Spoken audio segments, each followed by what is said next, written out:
One of my best friends just announced she's pregnant. I have two littles that are a bit bigger, and so I've been sharing with her all of the stuff that I wish somebody had told me while I was pregnant. Disclaimer, I will not judge you if you do not want to do any of these things, or even if you think they're stupid. This is just fun, heart-to-heart advice that I was giving to my girlfriend the other day, and I thought I'd share here too. I exclusively breastfed both of my babies, and I am still a very big believer on having at least a sample size of formula on hand, the smallest canister, whatever you want, in case something happens to mom, right? Like, it's great that your baby can get all their nourishments from you.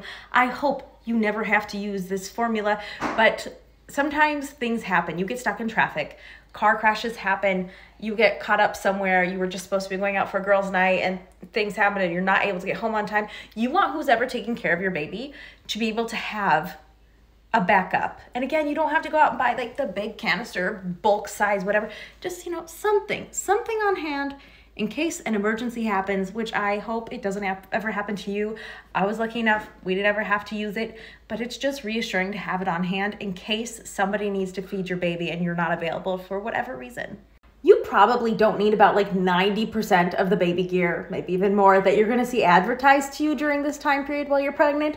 But if you do want to try some fun things, because honestly, some of those gadgets genuinely make your life easier. People receive so many gifts while they're pregnant, or they buy things thinking, I'm going to use this. This is going to be the thing that changes our lives. And then they don't end up using it for whatever reason. They end up getting it gifted twice.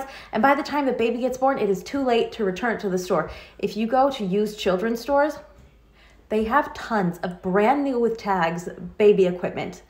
Like fully brand new strollers. You go onto Facebook Marketplace, you can often find like $1,000 worth of cloth diapering equipment, top of the line, brand name, all of the gadgets and extras.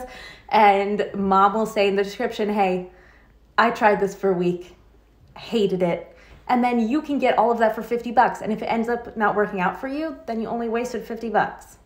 Also seeing for the big ticket items, if you can't just like rent them from a friend who had a baby recently that's grown out of it, or if somebody will let you like try it for the day before you fully invest. I know somebody who did this with swings.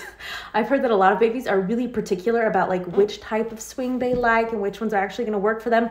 So many people bought the Mamaroo back in the day when I was having babies, and babies either loved it or hated it. And if you can borrow one from a friend and just test it out first, you can save yourself a lot of money for quite a few of those big ticket items. The exception being car seats. Car seats always need to be new. If they've been dropped, if there's been a car accident, even if it didn't damage the seat, that's the one thing that experts generally tell you to never buy used. Tell me if you'd like a part 2.